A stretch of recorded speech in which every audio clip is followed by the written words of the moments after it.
ৰাতিপুৱাই একদম মুখ হাত নুধুৱা কৰি একদম লাল চাহ এক কাপ খাই মানে আজি ভিডিঅ'টো আৰম্ভ কৰি লওঁ আৰু কি হ'ল গাইছ মানে যিসকলে মানে মুখ নুধুৱা কৰি ভাত খাইছে না বা চাহ খাইছে তেওঁলোক প্লিজ কমেণ্ট কৰিব গাখীৰ চাহ খোৱাতকৈ লাল চাহ খোৱাই ভাল ৰাতিপুৱা উঠি কাৰণ কি হয় যেনেকা মানে চুটি কাপোৰৰ দাম বেছি কিন্তু কিবা নাই ঠিক লম্বা কাপোৰৰ দাম কম কিন্তু সন্মান আছে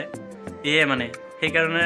লাল চাহ খোৱাত বহুত উপকাৰ আছে কিন্তু গাখীৰ চাহ খালে হয়তো অলপমান ক্ষতিও কৰিব পাৰে কাৰণ গাখীৰ চাহত সোৱাদ বেছি কিন্তু তাৰতো অলপমান ক্ষতি কৰিব পাৰে আৰু লাল চাহটোৰ হ'ব লাগছে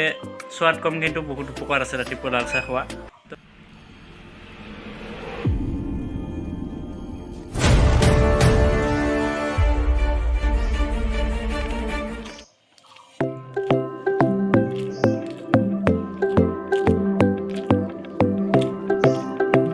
আপোনালোকে ভাবিছে এইমাত্ৰ মই একচৰীয়া ভাত খালোঁ তো ফ্ৰেণ্ডছ তেনে কথা নহয় ৰাতিহে অলপমান বাছি ভাত আছে সেইটোহে মই খাই দিছোঁ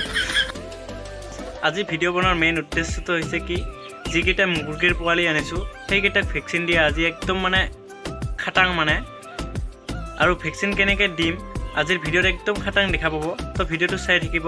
আৰু গাইছ এতিয়া আপোনালোকক মুৰ্গীৰ পোৱালিকেইটা কেনেকৈ আছে সেইখিনি দেখুৱাম অলপমান দেখুৱাম আৰু তাৰপিছত মই ভেকচিন আনিব যাওঁ আৰু ভেকচিন আনি কিনে আপোনালোক কেনেকৈ দিব লাগে সেইখিনি এই ভিডিঅ'তে দেখুৱাম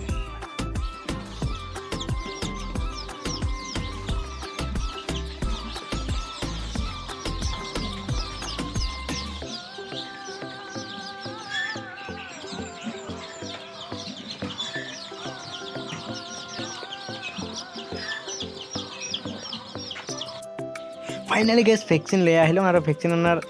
আনাতে এই ডেটটো চাই আনিব গাইছ কাৰণ ডেটটো মই দেখা পাইছে ইয়াত মই চাই আনিছোঁ আৰু এইটোৱে যে দেখিছে এই তিনিটা বস্তু দিয়ে এতিয়া আমি যিটো সৰু টেমাৰ আছে সেইটো ভেকচিন হয়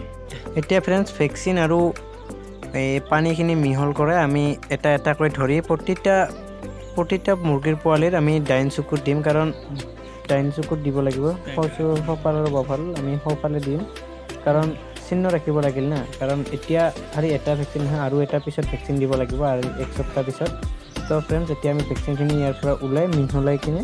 ভালকৈ মিহলাই ল'ব লাগিব আৰু মিহলাই লোৱাৰ পিছত আমি এটা এটাকৈ ধৰি চকুত দিয়া আৰম্ভ কৰিম কেনেকৈ দিয়ে সেইখিনি দেখা পাব এই ভিডিঅ'টোতে এতিয়া অলপ আমি ভালকৈ মিহলাই ল'লোঁ আৰু মিহলাই হোৱাৰ পিছতে আমি এতিয়া ভেকচিনটো দিব ধৰিম দেখিছে ফ্ৰেণ্ডছ আমি এইটো মুৰ্গীৰ ডাইন চকুত এটা ভেকচিন দি দিম মানে এক টুকুৰা কৰি দিব লাগিব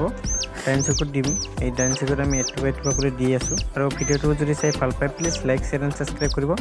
আৰু যদি এনেদৰে মুৰ্গী পোৱালি পুহিব খোজে তেনেহ'লে আমাৰ লগত কণ্টেক্ট কৰিব ঠিক আছে ভেকচিন দিয়াৰ পিছত এই মুৰ্গীৰ পোৱালিবিলাক বহুত সুন্দৰকৈ আছে আৰু আমি অলপমান সৰুকেইটা ইয়াত থৈছোঁ আৰু এতিয়া আজি ইমানতে সামৰিছোঁ